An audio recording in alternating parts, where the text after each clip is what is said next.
এটা যখন নিজেরাই দেখে বুঝতে পারবেন, ওই জিনিসটা শিখতে পারবেন, আমাদেরকে নক করবেন যে স্যার এই কাজটা তো আপনি করতে শেখাননি, কেন শেখাননি, আপনারা প্লিজ এই কাজটা আমাদেরকে শেখান। তখন আমরা ওই টপিকের উপর আবার ভিডিও দিব। যে কোর্সটা 30 পর্বে শেষ হয়ে গেছে, আমরা ওটার 31 পর্ব বের করব তখন।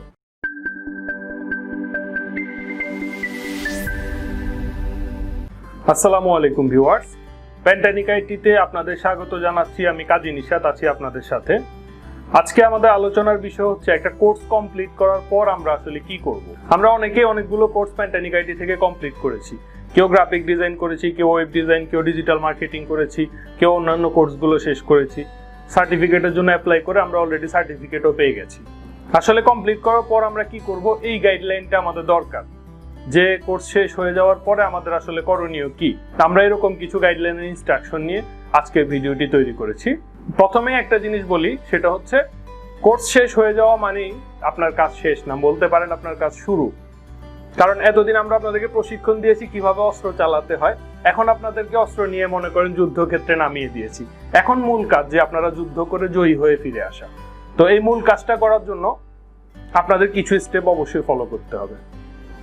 এর মধ্যে প্রথম যে জিনিসটা, সেটা হচ্ছে আপনাদের প্রোফাইলে আপনারা যে প্যান্টানিক আইটিতে ট্রেনিং করেছেন এই জিনিসটা অ্যাড করবেন এবং সার্টিফিকেটটা আপনার টাইমলাইনে পোস্ট করবেন প্যান্টানিক আইটিকে মেনশন দিয়ে। তো এটা কিভাবে করবেন আমরা একটা শর্ট ভিডিওতে দেখিয়েছি, চলুন ভিডিওটি দেখে নিই। ভিউয়ার্স, আমরা এখন দেখবো যে প্রোফাইলে কিভাবে অ্যাড করবেন যে প্যান্টানিক আইটি। এখান থেকে এই অ্যাবাউটে যাবেন। অ্যাবাউটে যাওয়ার পরে যে ওয়ার্ক অ্যান্ড এডুকেশন, এখান থেকে এই যে নিচে চলে যাবেন। এই যে এখানে প্রয়োজনে স্কুল অথবা কলেজে অ্যাড করতে পারেন। এখান থেকে প্যান্টানিক আইটি, ওকে। তারপরে এখানে আপনি কি শিখেছেন সেটা অ্যাড করবেন। ধরেন কত তারিখ থেকে কত তারিখ পর্যন্ত কোর্সটা করেছেন সেটা অ্যাড করবেন।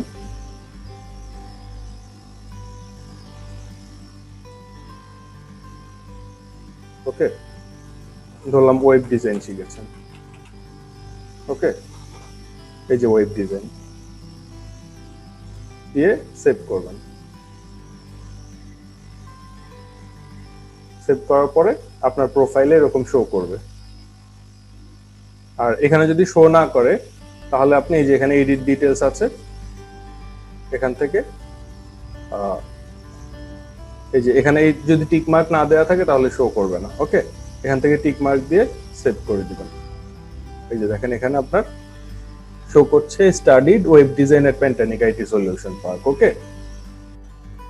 ভিউয়ার্স, ফেসবুক যদি হয় এরকম নতুন স্ক্রিন, তাহলে আমরা এখান থেকে প্রোফাইলে যাব। প্রথমে প্রোফাইলে যাওয়ার পর এই যে এখানে অ্যাবাউট সেকশন, এই যে ওয়ার্ক এন্ড এডুকেশন, এখান থেকে আমরা এই যে add a college, okay. Same ভাবে আমরা অ্যাড করে নিতে পারবো। এখানে আবার মান তো অ্যাড করা যায়, কত তারিখ থেকে আপনি অ্যাড করেছেন, ওকে। আর এখানে সেম ভাবে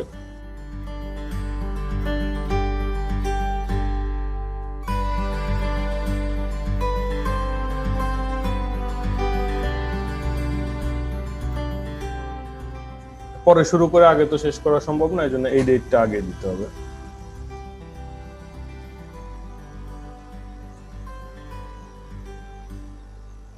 ওকে, হয়ে গেছে। এখান থেকে আপনি চাইলে শেয়ার দিতে পারেন, চাইলে নাও দিতে পারেন। এখন আমরা চলে যাই টাইমলাইনে। Studied graphic design and Pantanik IT solution park, এখানে যদি না শো করে সেম ভাবে এডিট ডিটেলসে গিয়ে এখান থেকে এই অপশনটা এরকম অন করে দিতে হবে। এরপর যেটা করবেন, আপনি যে সার্টিফিকেটটা পেয়েছেন সেটা আপনার প্রোফাইলে পোস্ট করবেন। এখানে টাইমলাইনে সার্টিফিকেটটা আপলোড দেবেন। ধরলাম এটা আমার সার্টিফিকেট, ওকে। এখান থেকে এই যে চেক ইনে যাবেন, এই যে ডট ডটে ক্লিক করে এখান থেকে এই যে check in, okay. Check in থেকে এখানে দিবেন প্যান্টানিক আইটি, আর এখানে লিখে দিবেন যে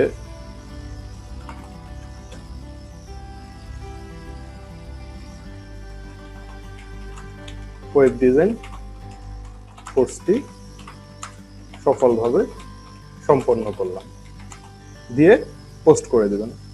ভিউয়ার্স, আমরা এতক্ষণ দেখলাম যে কিভাবে প্রোফাইলে প্যান্ডেমিক আইডি অ্যাড করা যায় এবং সার্টিফিকেটটা কিভাবে আমরা টাইমলাইনে পোস্ট করব। তো এই কাজটা করে আমাদের লাভটা কি? কাজটা করে হচ্ছে আমাদের লাভ এটা যে আপনি একটা অর্গানাইজেশন থেকে প্রপার একটা কোর্স কমপ্লিট করেছেন, এটা আপনার পরিচিতদেরকে জানান দেয়া। এতে করে আপনার পরিচিতরা যখন জানলো যে আপনি এই বিষয়টাতে দক্ষ, তখন আপনাকে যে কোনো একটা কাজ তারা দিতে ভরসা পাবে। ধরেন আপনার একজন রোগীকে আপনি একটা ডাক্তার দেখাবেন, উনি যদি ঢাকা মেডিকেল থেকে কমপ্লিট করে আসে কোর্স, তাহলে আপনি তাকে কিন্তু রোগীটা দেখাতে খুব ভরসা পাবেন যে না, উনি আসলে এই বিষয়ে দক্ষ। তো সেম ভাবে আপনাকে একজন একটা কাজ দেওয়ার সময় ভরসাটা তখনই পাবে যখন আপনি একটা ভালো অর্গানাইজেশন থেকে জিনিসটা কমপ্লিট করে এসেছেন। আমি আগেও বলেছি, আপনার পরিচিতরা হচ্ছে আপনার প্রথম কাস্টমার। তো তাদেরকে আপনি নোটিফাই করে প্রথম আপনার একটা কাজ পাওয়ার রাস্তা তৈরি করে নিলেন। এরপর আমাদের যে কাজটা করতে হবে, প্যান্ডেমিক আইডির ফেসবুক গ্রুপে অ্যাক্টিভ থাকতে হবে। গ্রুপে এবং পেজে, ইউটিউবের কমেন্টে, সব জায়গায় যখনই কেউ কোনো সমস্যা নিয়ে পোস্ট করবে আপনাকে সেটা সলিউশন দিতে হবে। আমি আগেও বলেছি যে আমার পক্ষে আসলে খুব বেশি স্টুডেন্ট হয়ে গেলে আর একা সলিউশন দেওয়া সম্ভব হবে না। ধরলাম ওয়েব ডিজাইনের একজন স্টুডেন্ট একটা কোডে সমস্যা হয়েছে, পোস্ট করলেন, আমাকে তার ফাইলটা ডাউনলোড করে কোডগুলো চেক করতে হয়, চেক করে কোথায় ভুল হয়েছে সেটা খুঁজে বের করতে হয়, 20 থেকে 30 মিনিট সময় লাগে। তবে একদিনে যদি 8 ঘন্টায় ডিউটি করি, তাহলে আমার পক্ষে সর্বোচ্চ গেলে, আমি যদি সারাদিনও আপনাদেরকে সময় দিই, আমার পক্ষে সর্বোচ্চ 10 থেকে 15 জনকে সাপোর্ট দেওয়া সম্ভব। তো যখন আমাদের স্টুডেন্ট হয়ে যাবে এট এ টাইম 1000 জন, প্রতিদিন যদি 100 জন পোস্ট করে, তাহলে আমার পক্ষে কিন্তু সম্ভব হবে না সবাই কাজগুলো যাচাই করে সলিউশন দেয়া। তো এই কাজটা করতে হবে যারা আপনারা কোর্স কমপ্লিট করে এসেছেন তাদেরকে। আমি যখন অ্যাসাইনমেন্টটা সাবমিট করতে বলি, আমি তো চাইলে আমাদের ইনবক্সে মেইলে নিতে পারতাম অথবা অন্য কোনো ওয়েতে সাবমিট করতে বলতে পারতাম আমাদের ওয়েবসাইটে, সেটা বলিনি। কারণ হচ্ছে পাবলিকলি যখনই সে ড্রাইভ লিঙ্কটা শেয়ার করবে, আপনারা যে কেউ ফাইলটা ডাউনলোড করে চেক করে দেখে সলিউশন দিতে পারবেন। সেম ভাবে ডিজাইনের ক্ষেত্রে যখন কেউ একজন একটা ডিজাইন করে দিল, আপনারাই এটার ওপিনিয়ন দিবেন। বা একজন এটা পোস্ট করলো যে ভাই আমি এই কাজটা বুঝছি না, তখন আপনারাই তাকে নক করে টিম ভিউয়ারে সাপোর্ট দিয়ে, প্রয়োজনে টিম ভিউয়ারে তার পিসিতে ঢুকে তাকে সাপোর্টটা দিবেন। আমাদের এটা আমি আগে অনেকবার বলেছি যে প্যান্ডেমিক আইটি হচ্ছে একটা ওপেন প্ল্যাটফর্ম। এখানে সবাই নিজেকে ডেভেলপ করবে, পাশাপাশি অন্যদেরকে ডেভেলপ করবে। আমরা প্রত্যেকে পরিবারের একজন সদস্য, আমরা সবাই মিলে একটা সম্পূর্ণ টিম। তো এই টিমটা যত বেশি বড় হবে, যত বেশি ডেভেলপ হবে, আমরা আরো ভালো কিছু করতে পারবো। ফেসবুকের একটা পলিসি হচ্ছে, কোনো পেজে বা গ্রুপে যদি আপনি নিয়মিত তাদের পোস্টগুলোতে লাইক করেন, কমেন্ট করেন, তাহলে ফেসবুক বুঝতে পারে যে আপনি ওই গ্রুপের পোস্টে ইন্টারেস্টেড। দ্যাটস ওয়াই সেম ভাবে ওই গ্রুপে নতুন কোনো পোস্ট আসলে সবার আগে আপনাকে দেখায়। দ্যাটস ওয়াই আপনারা যদি গ্রুপে অ্যাক্টিভ থাকেন, আমাদের নতুন যে আপডেটগুলো আসবে, আমি আগেও বলেছি আমাদের গ্রুপটা এরকম বড় হবে যখন যাদের কাজ দরকার তারা এসে গ্রুপে পোস্ট করবে, আমাকে একটা ডিজাইন করে দেন, আমাকে একটা ওয়েবসাইট তৈরি করে দিন। এই কাজগুলো যখন পোস্ট করবে, আপনি যদি গ্রুপে অ্যাক্টিভ থাকেন, আপনি এই পোস্টগুলো সবার আগে পাবেন, আপনার কাজ পাওয়ার চান্সটা বেড়ে যাবে। কিন্তু যারা অ্যাক্টিভ থাকবে না, তাদের আবার এই কাজ পাওয়ার চান্সটা তুলনামূলকভাবে কম হবে। তো এখানে সেম ভাবে যেমন আপনার কাজ পাওয়ার অপরচুনিটি বাড়ছে, পাশাপাশি আপনার স্কিল ডেভেলপ হচ্ছে। যখনই আপনি একজনকে হেল্প করছেন, তখন ওই জিনিসটা আপনি আরো ভালোভাবে জানছেন, তাকে হেল্প করতে গিয়ে আপনি জিনিসটা সম্পর্কে আরো খুঁটিনাটি ক্লিয়ার হয়ে গেলেন। আমি নিজে ব্যক্তিগতভাবে প্রায় 10 বছর আগে থেকে ট্রেনিং করাই, 2010 থেকে ট্রেনিং করানো শুরু করেছি, এখন 2020। 10 বছর ধরে আমি শুধু মানুষকে শেখাচ্ছি। তো শেখাতে শেখাতে মনে হয় যে আমি অনেক ভালো শিখেছি, এবং আমি এখনো প্রতিনিয়ত শিখে যাচ্ছি। প্রতিদিন কিছু না কিছু নতুন শেখার চেষ্টা করি, এবং আমি সবসময় মহান স্রষ্টার কাছে এটাই প্রার্থনা করি যে আমি যেন মৃত্যুর আগের মুহূর্ত পর্যন্ত নতুন কিছু একটা শিখে যেতে পারি। এটাই আসলে চাওয়া হওয়া উচিত, কারণ শেখার আসলে কোনো শেষ নেই। আর বিশেষ করে আইটি সেক্টরে বা টেকনিক্যাল বিষয়গুলোতে তো অফুরন্ত বিষয়, আপনি কত শিখবেন। তবে যত ডে বাই ডে এটার পিছনে সময় দিবেন, তত আস্তে আস্তে নিজের ভিতরে যখন নলেজ বৃদ্ধি পাবে, যে কোনো একটা কাজ আপনাকে দিলে চট করে আপনি সেটা করে ফেলতে পারবেন। আমাদেরকে আরেকটা অভ্যাস করতে হবে, সেটা হচ্ছে গুগল সার্চ করার অভ্যাস করতে হবে। যখনই কোনো একটা প্রবলেমে পড়েছি, আপনারা গ্রুপে পোস্ট করেন। এতদিন পর্যন্ত সেটা করেছেন কারণ আপনারা ট্রেনিং পিরিয়ডে ছিলেন। এখন তো ট্রেনিং শেষ করে ফেলছেন, এখন আপনি হচ্ছে এতদিন অ্যাকুয়ারিয়ামে ছিলেন, এখানে নার্সিং এ ছিলেন, এখন আপনারা পুকুরে চলে আসছেন, এরপরে সাগরে চলে যাবেন। তো এখন আপনাদের থিঙ্কিংটা হতে হবে বড়। যখনই কোনো একটা প্রবলেমে পড়বেন, কাউকে জিজ্ঞেস করার আগে প্রথমে গুগলে সার্চ করবেন, ইউটিউবে সার্চ করবেন, ইংলিশ টিউটোরিয়াল যদি থাকে সেগুলো দেখে দেখে আস্তে আস্তে নলেজ বাড়াবেন। এখন দেখা গেছে যে নতুন একজন স্টুডেন্ট একটা প্রবলেমে পড়েছে, এটা আপনারও জানা নেই, গ্রুপে পোস্ট করেছে। আপনি কি করবেন? আপনি গুগলে সার্চ করে জিনিসটা সলিউশন জেনে তাকে হেল্প করবেন, তাকে বলে দিবেন বাংলায় সুন্দরভাবে যে এই জিনিসটা আপনি এভাবে করলে সলভ হয়ে যাবে। তাহলে কি হবে? আপনার নলেজটাও বাড়লো, আর পাশাপাশি গুগলে সার্চিংটা খুবই ভালো একটা অভ্যাস। এটা যে তৈরি করতে পারছে তার আসলে খুব দ্রুতই জ্ঞানটা বৃদ্ধি পাবে। ইংলিশ টিউটোরিয়াল গুলো আমাদের ইউটিউবে দেওয়া আছে আলাদা একটা ইংলিশ কোর্স। এই কোর্সটা আপনারা সবাই অবশ্যই করবেন, যে যেই কোর্সই করেন, গ্রাফিক করেন, ওয়েব ডিজাইন করেন, ডিজিটাল মার্কেটিং করেন, ইংলিশ স্কিল না থাকলে সব জায়গায় ব্যর্থ হয়ে যাবেন। কারণ আপনি যখন ইন্টারন্যাশনালি কাজ করবেন তখন ইংলিশের কোনো বিকল্প নেই। আর ইংলিশটা হচ্ছে একটা সফট স্কিল, একটা সাধারণ মানুষের অবশ্যই ইংলিশটা জানা উচিত। আজকে থেকে 10 বছর আগে ছিল কি, যখন শিক্ষিত লোক খুব কম ছিল, দেখা গেছে যে নিজের নাম লিখতে পারে না এরকম মানুষের সংখ্যা অনেক বেশি ছিল। এখন কিন্তু এরকম একদমই নেই, 99% মানুষ এখন নিজের নাম লিখতে পারে। ওকে, আর তাছাড়া প্রাথমিক এসএসসি পাশের কম এরকম মানুষের কিন্তু খুব কম আছে। মিনিমাম এসএসসি, মধ্যবিত্ত বলেন নিম্নবিত্ত বলেন, সবাই কমপক্ষে এসএসসি পর্যন্ত কমপ্লিট করে। তো সামনে এমন একটা দিন আসবে যখন ইংলিশ পারে না এরকম কেউ থাকবে না, সবাই পারবে। তো আপনি যদি পিছিয়ে থাকেন ইংলিশে, তাহলে আপনি নতুন যে যুগ, নতুন যে ধারা, এটার সাথে কিন্তু তাল মিলিয়ে চলতে পারবেন না। ইন্টারন্যাশনালি স্মার্ট পিপলের একটা সংজ্ঞা বলা হয় যে একজন স্মার্ট পিপলের 3টা বৈশিষ্ট্য থাকবে: he can speak English, he can operate computer, he can drive a car. অর্থাৎ এই 3টা বৈশিষ্ট্য যদি একজনের থাকে, তাকে একজন স্মার্ট পিপল বলা যায়। তো আশা করি ইংলিশ কোর্সটা সবাই করবেন। আর যেই কোর্সটা আপনি শেষ করেছেন, শেষ করার পর আমাদের কাছ থেকে গাইডলাইন নেবেন, আমাদেরকে নক করবেন যে স্যার আমি এই কোর্সটা কমপ্লিট করেছি, এখন কি করব, কোন কোর্সটা করা যায়। তাহলে দেখা গেছে একজন ওয়েব ডিজাইন করেছেন, আমরা সাজেশন দিলাম যে ওয়ার্ডপ্রেস বেসিকটা করেন, ওয়ার্ডপ্রেস বেসিক করলেন, তারপর সাজেশন দিলাম থিম ডেভেলপমেন্ট করেন, থিম কাস্টমাইজেশন করেন। সেম ভাবে যারা গ্রাফিক্স করেছেন তারা আস্তে আস্তে ধরেন ভিডিও এডিটিং করবেন, তারপর 3D করবেন, 2D অ্যানিমেশন করবেন, 3D অ্যানিমেশন করবেন, মোশন গ্রাফিক্স এর কাজগুলো করবেন। এভাবে ডে বাই ডে নিজেকে ডেভেলপ করে একটা ভালো পর্যায়ে পৌঁছে যাবেন।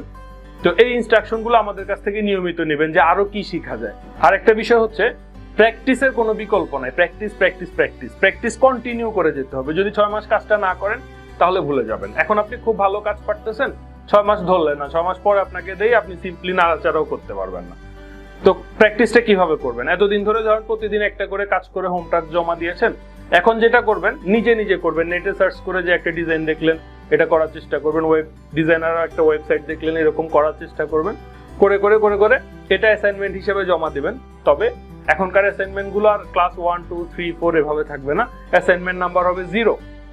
আপনারা লিখবেন অ্যাসাইনমেন্ট 0, এরপরে ওই কাজটা, যে কাজটা আপনি করেছেন সেটা সাবমিট করতে থাকবেন।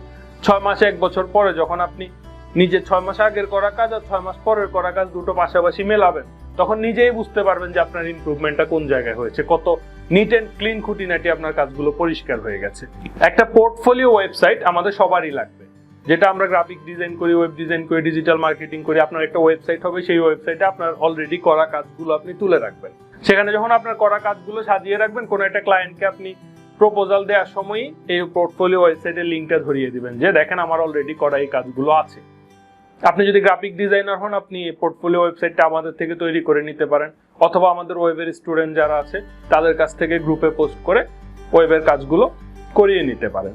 ওকে, তো এতে করে হবে কি, এই পোর্টফোলিও সাইটটা আপনাকে অনেক সাপোর্ট দিবে। আর আপনি যদি ওয়েব ডিজাইন ওয়ার্ডপ্রেসের স্টুডেন্ট হন, পোর্টফোলিও সাইট করার জন্য আপনার জাস্ট লাগবে একটা ডোমেইন হোস্টিং কিনে নিতে হবে, সেটা আপনারা পেন্টানিক আইটি থেকে কিনে নিতে পারেন। এই পোর্টফোলিও ওয়েবসাইটটা আপনার একটা অ্যাসেট হিসাবে পরবর্তীতে দাঁড়িয়ে যাবে।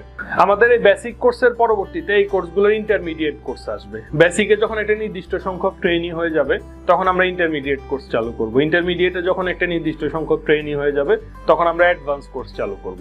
অ্যাডভান্স কোর্স যখন কমপ্লিট হবে এক একজন ট্রেনি, তখন সে ওই সাবজেক্টের উপর খুবই খুবই খুবই এক্সপার্ট হয়ে বের হবে। ওকে, তো অ্যাডভান্স কোর্স কত দ্রুত চালু হবে এটা ডিপেন্ড করছে আপনাদের উপর। আপনারা যদি বেসিক কোর্সে আপনাদের পরিচিতদেরকে ইনভাইট করেন, আপনার টাইমলাইনে শেয়ার করেন, কাজগুলো পেন্টানিক আইটিকে মেনশন করেন, তাহলে আরো অনেকে এসে আমাদের কোর্সগুলো করবে। আমাদের বেসিক কোর্সে পর্যাপ্ত সংখ্যক স্টুডেন্ট যখন ওই সাবজেক্টে হয়ে যাবে, আমরা ওই সাবজেক্টের ইন্টারমিডিয়েট কোর্সটা আগে শুরু করে দিব। সেম ভাবে ইন্টারমিডিয়েটে যখন পর্যাপ্ত সংখ্যক স্টুডেন্ট হয়ে যাবে, তখন আমরা ওই সাবজেক্টে অ্যাডভান্স কোর্সটা শুরু করে দিব। এতে করে কি হবে, আপনাদের সাপোর্টে আমাদের কোর্সগুলো দ্রুত স্টার্ট হলে আপনারাও দ্রুত কোর্সগুলো পেয়ে যাচ্ছেন, দ্রুত অ্যাডভান্স হওয়ার সুযোগ পাচ্ছেন। আর পাশাপাশি আপনারা যখন নেট থেকে রিসার্চ করে করে আস্তে আস্তে কাজের দক্ষতা বাড়াবেন, তখন আপনারা ওই কঠিন কাজগুলোর সাথে আরো ভালো নিজেকে খাপ খাইয়ে নিতে পারবেন। এরপর আরেকটা লাস্ট কাজ করবেন, সেটা হচ্ছে যে কাজটা শিখেছেন, গ্রাফিক্স হোক, ওয়েব হোক, ওয়ার্ডপ্রেস হোক, ডিজিটাল মার্কেটিং হোক, ওই টপিকের উপর জবে অ্যাপ্লাই করবেন। বিডি জবসে একটা প্রোফাইল তৈরি করবেন, ওখানে আপনি কি কি শিখেছেন এগুলো লিখে রাখবেন। লিখে রাখার পরে প্রোফাইলটা সুন্দর করে তৈরি করে আপনি ওই রিলেটেড যত জব আছে অ্যাপ্লাই করতে গেলে অনেক কিছু শিখবেন। এই যে আমি একটু আগে বললাম যে কি শিখতে হবে এটা আমাদের থেকে সাজেশন নেবেন।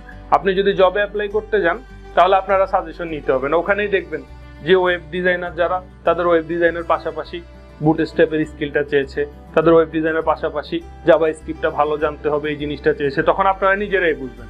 গ্রাফিক ডিজাইনারদের গ্রাফিক্সের পাশাপাশি আরো কি স্কিল চেয়েছে এটা যখন নিজেরাই দেখে বুঝতে পারবেন ওই জিনিসটা শিখতে পারবেন, আমাদেরকে নক করবেন যে স্যার এই কাজটা তো আপনি কোর্সে শেখাননি, কেন শেখাননি, আপনারা প্লিজ এই কাজটা আমাদেরকে শিখান। তখন আমরা ওই টপিকের উপর আবার ভিডিও দিব। যে কোর্সটা 30 পর্বে শেষ হয়ে গেছে আমরা ওটার 31 পর্ব বের করব, তখন যেটা 25 পর্বে শেষ হয়ে গেছে আমরা ওটার 26তম পর্ব বের করব ওই জিনিসটা নিয়ে আপনাদের সাজেশন অনুসারে। তো সেই জিনিসটা আপনাদেরকে তো অ্যাটলিস্ট জানতে হবে যে আরো কি শেখা উচিত আপনাদের। জব থেকে যখন 2-4টা ডাক আসবে তখন আপনি কিন্তু বুঝে যাবেন যে হ্যাঁ আপনি কিছুটা পারেন বলে আপনাকে ইন্টারভিউতে ডেকেছে। অবশ্যই ইন্টারভিউতে অ্যাটেন্ড করবেন, আপনি জব করেন অথবা না করেন। ইন্টারভিউতে অ্যাটেন্ড করলে আপনাকে যখন কোশ্চেন করবে আপনি যদি আনসার নাও দিতে পারেন আপনি তাও জানবেন যে আমাকে এই বিষয়টাতে জিজ্ঞেস করেছিল, আমি পারিনি, তার মানে তো আমার এই বিষয়টা জানা দরকার। তখন আপনি ওই বিষয়টা শিখে নেবেন, আপনার এক্সপেরিয়েন্স তৈরি হবে, এই এক্সপেরিয়েন্সটা আপনাকে অনেক দূর নিয়ে যাবে। আর সবসময় একটাই কথা, সেটা হচ্ছে কাজের সাথে লেগে থাকবেন। আপনি কিছু আউটপুট পান বা না পান, কিছু পাওয়ার আশা করলে শিখতে পারবেন না। শেখাটা একটা ভিন্ন জিনিস আর কাজ করে ইনকাম করাটা আরেকটা ভিন্ন জিনিস। তো শেখার জন্য যেটা হবে সেটা হচ্ছে লেগে থাকতে হবে, কিছু পাওয়ার আশা ছাড়া একচেটিয়া লেগে থাকবেন, করতে করতে করতে করতে দেখবেন যে আপনার যেটা পাওয়া দরকার সেটা অটোমেটিকলি এসে যাচ্ছে। তো আজকে এতটুকুই, আশা করি আপনারা সবাই কাজগুলো খুব ভালোভাবে করবেন, প্যান্ডামিক আইটির সাথে থাকবেন। Thank you everybody, thank you so much.